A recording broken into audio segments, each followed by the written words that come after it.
Hey everybody. Today we're going to be telling a little story about an issue we ran into at a manufacturer with the hope that it can help other people. My name's Chris. I am the Chief Information Security Officer and VP of Security here at First Call. Got a 20-ish years of experience in IT and cybersecurity and specializing in regulated industry, government, and critical infrastructure. So what I'm hoping to accomplish today is simply to tell a story that's relatable to folks in the manufacturing space. It's my hope that anyone watching this can get a few bits of information about how to tackle some of the technology issues facing manufacturing, specifically around older CNC machines, one that you just leave a little bit smarter. So when we're facing a technical issue, there are a few things that we work through to make sure we can get the best possible solution. First is we need to understand the business's goals and what matters most. Next, we need to understand what, if any, the budget is, pay special attention to the operating environment. Then we need to not be afraid to think outside the box. However, if we're going to do that, we need to prove that the solutions work, verify that they work at the scale we need them to, verify that they're not causing a problem for any compliance, and then ideally future-proof as much as possible. As we go through our story today, you'll see these at the bottom of the slides to kind of illustrate doing that and what it means and the impact and that sort of thing. So let's get into our story, the $200,000 update. Our story starts with John. John runs the manufacturing floor at a manufacturer that makes parts for the government. Because of this, they have certain compliance regulations that they need to meet. On a normal Monday morning, John, what he will do is work from his computer to create code or instructions that the CNC machine can understand so that parts can be made. He will then compile those and send them over to the CNC machine itself. In our story today, the way that had been done before our Monday morning boom was over a protocol called SMB version 1. We don't need to go into a bunch of technical details, just know that SMB version 1 is a file transfer protocol. In this case, John's machine is Windows 11, and the CNC machine he is connected to has an embedded Windows 95 operating system. Monday morning, John tried to do his work, and it didn't work. John jumps on the phone to try to find help. The first place that he reaches out to is the manufacturer of the CNC machine. Gets on the phone with support. Support says, no problem, we can help you. Let's transfer the files with a USB drive. Well, the issue there is this machine didn't have a USB port, but second, Windows 95 does not understand USB as it predates it. So that did not work for John, but never fear. Manufacturer had another suggestion. How about a floppy disk? Well, unfortunately, floppy disks weren't available where John was, which is the year 2026. All joking aside, no floppy disks available, and this machine also did not have a floppy disk drive.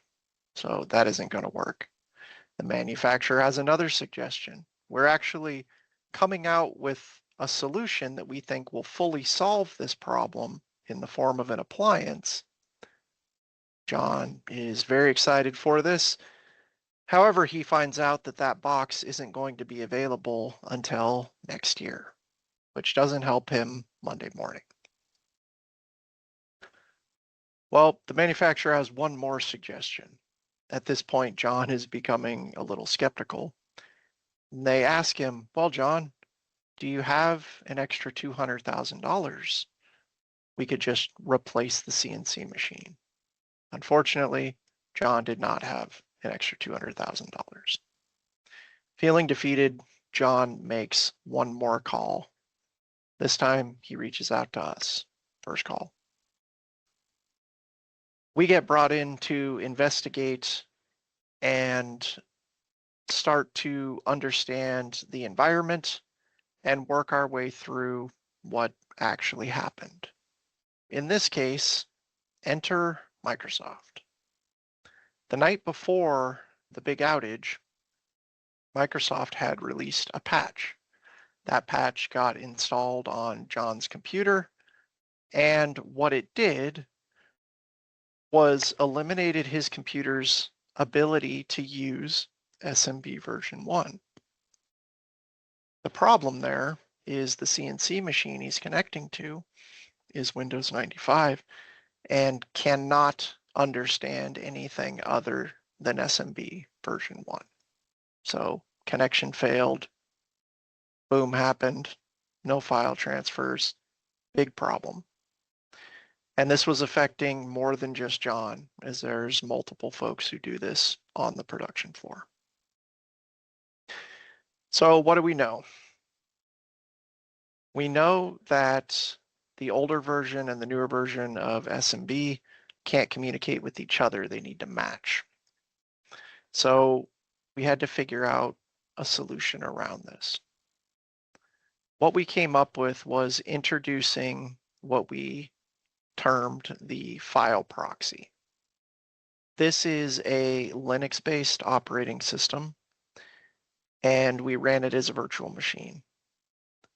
And what it did, sparing the gory technical details, was acted as a translation layer between SMB version 2 and SMB version 1. So we fired up a proof of concept, tested it out, and it worked on John's machine. Excellent. As I mentioned before, though, there's a whole lot more going on than just John's machine in this one CNC machine. What we needed to do was scale the solution up and see if it would work across multiple machines and multiple CNC machines using various protocols. Not all the CNC machines there are Windows 95. We wired everything up.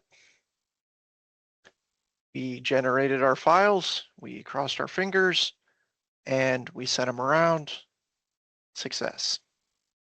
We were able to get the solution scaled.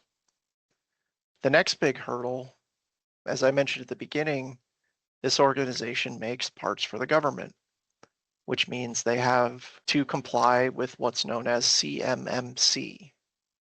And sorry in advance for having to say CMMC and CNC is different things. So their network looks like this. They have the CMMC network, and they have the network that all of the CNC machines live on. In the CMMC world, the kind of data that we care about is called CUI. This stands for Controlled Unclassified Information. I won't go into the gory details on that, but in a regulated network, that's the data we have to protect. So our next challenge was making sure that we were able to wire up the file proxy to not allow that kind of data to pass through into the unregulated network. After some work on that, we were able to succeed there. The next thing that we had to do was prevent all the other insecure protocols that could potentially come from the CNC network from crossing over into the regulated CMMC network. So we wired that up, prevent that data from passing as well. Once all that was in place, we made sure the only traffic that could pass through was the necessary information to send to the CNC machines. And it worked. The next consideration that we had was future proofing. The way the system works right now is like this, where the file proxy sits between SMB version 2 and SMB version 1, does the translation so that files can move around the network. We considered what would happen if in Step Microsoft again, another patch was applied, and instead of SMB version 2.3, it was whatever the next version is. We needed to make sure reasonably that we could accommodate that. So we chose the Linux operating system as our middleman because of the flexibility and control it allows us. Linux is known to keep up with current bleeding edge technology and maintain the ability to use older protocols and configurations. So at this point, we are relatively sure that this solution should work for at least the next 3 to 5 years. However, we had to mark that one with a probably. So in the future, I'm sure that that device, the CNC machine with Windows 95 running on it, will eventually need to be replaced. But for now, the company we were working with is able to keep using that machine. It functions great. Mechanically, it's sound. The only issue was the operating system. As I said, eventually it will need to be replaced. It's going to ride off into the sunset and be replaced with whatever the latest, greatest technology is.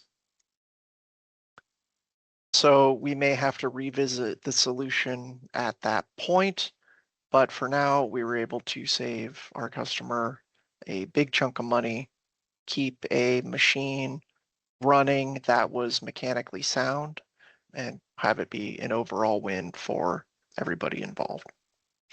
Although I am sure when it comes time to replace that machine, it is going to be $200,000 plus. So thinking through the items I mentioned at the beginning, understanding what the business goals are and what matters most for this customer, the manufacturing floor, getting parts made, getting them shipped out the door, fulfilling contracts, and meeting deadlines was the absolute most critical thing. We understood the budget. They had some money to work on this, but not $200,000. We understood the operating environment, the network segments in between, the fact that there was compliance to work within. And then in this case, we had to step way outside the box and come up with a new solution and then work our way through the process of proof of concept, making sure it works at the scale we need, verifying that we're not causing a problem for the compliance that they have to meet, and future-proofing as much as possible. So if this seems like something that you need help with in your organization, please feel free to reach out to us. If not, hopefully you learned something. And if we can help, feel free to scan the QR code, reach out. Thanks for watching.